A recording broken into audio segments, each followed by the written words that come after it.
In sport, it's a fact that the favourite usually wins. But if we know that going into it, then why do we keep watching? Well, it might be because sometimes the favourite doesn't win. Leicester winning the Premier League, the Giants beating the Patriots, Emma Raducanu winning the US Open. These surprises keep us coming back to sporting events where the outcomes often feel certain. But what is the most surprising sport? Which sport offers the most David versus Goliath moments?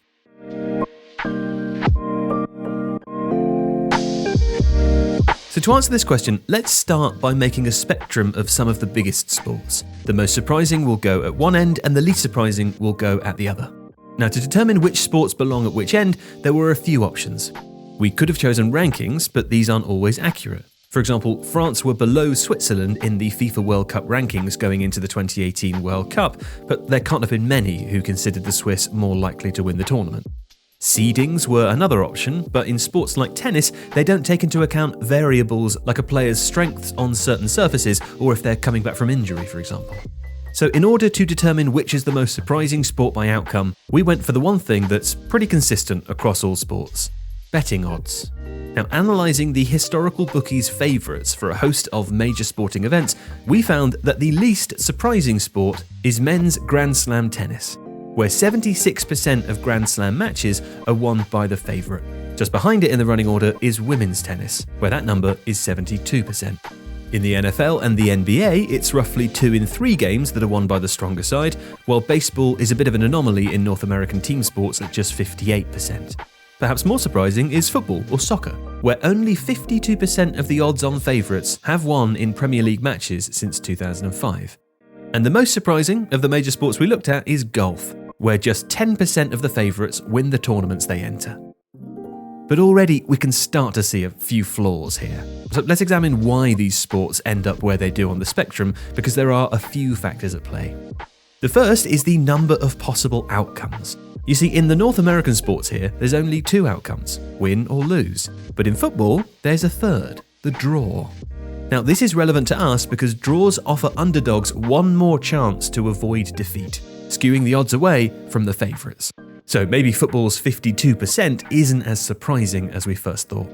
Second is the scoring volume. Sticking with football, it's a low-scoring game, with the average Premier League game producing just 2.69 goals per match. Now, with so few goals or points, randomness plays a large role. A single deflection or mistake can decide the contest, and turning the tide becomes more difficult. In fact, in the Premier League, the team that scores first goes on to win or draw about 88% of the time. Basketball sits at the other extreme. The NBA averages around 76 baskets per game, so the impact of a single basket is diluted. This gives stronger teams more of a chance to fight back and reverse a deficit, and randomness plays a lesser role.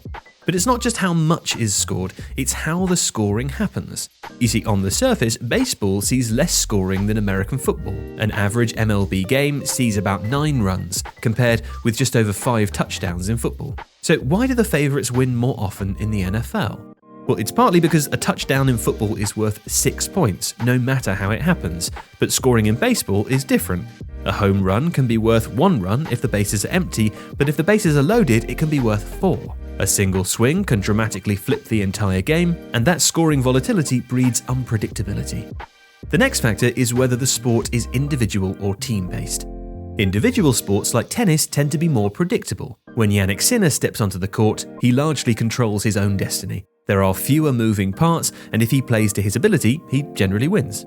Team sports, on the other hand, are more chaotic. In football, 11 players need to perform in sync. One mistake from a single player, be that a misjudged back pass or skewed finish, can be catastrophic. It's much easier to predict the discrete actions of one athlete than to forecast complex team dynamics. Sinner's serve ability, for example, is much more predictable than how effectively a Pep Guardiola team will press the ball and what this means for the outcome. But individual sports aren't automatically more predictable, because field size matters too. Golf is an individual sport, but one with vast entry lists, often with more than 100 players competing in a single tournament. The sheer number of potential winners makes it incredibly difficult for any favourite to prevail. It's likely at least one rival will excel over 4 days, like English golfer Danny Willett did in his surprise Masters victory in 2016. Beating one opponent at a time on the way to a Grand Slam is tough, but it's not as hard as outlasting a field of 100 golfers over the course of 4 days, which is why there are so many more upsets in golf. In men's Grand Slams, the top seed wins roughly 23% of the time, while in golf majors, even the very best struggle to reach double digits. And if you were paying attention to our spectrum at the start, you'd have noticed that men's tennis is less surprising than women's tennis. This is because their matches can be longer. In Grand Slams, men play best of 5 and women play best of 3. The extended format in the men's game gives favourites more time to recover from slow starts or lapses in concentration. Novak Djokovic holds a record 24 Grand Slam titles on the men's side, but in 8 of these, he required comebacks from 2 sets down en route to victory, the point at which he would have already lost in a best of 3 sets game. The longer the contest, the more chances for quality like Djokovic's to rise to the surface against lesser opponents. And length also applies to sports predictability at the wider macro level. A 38-game league season in football limits the possibility of outsiders triumphing. Leicester's miracle was incredible, but there are only 6 other teams who've won the Premier League since it started in 1992.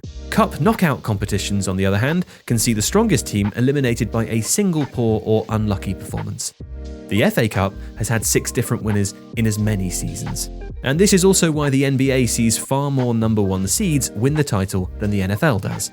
At the single game level, the 2 sports are similarly predictable, but in the postseason, the NBA's best of 7 format gives the favourites more room to assert their quality, while the NFL's single elimination format leaves much more room for shocks that keep fans dreaming that this year might be their year.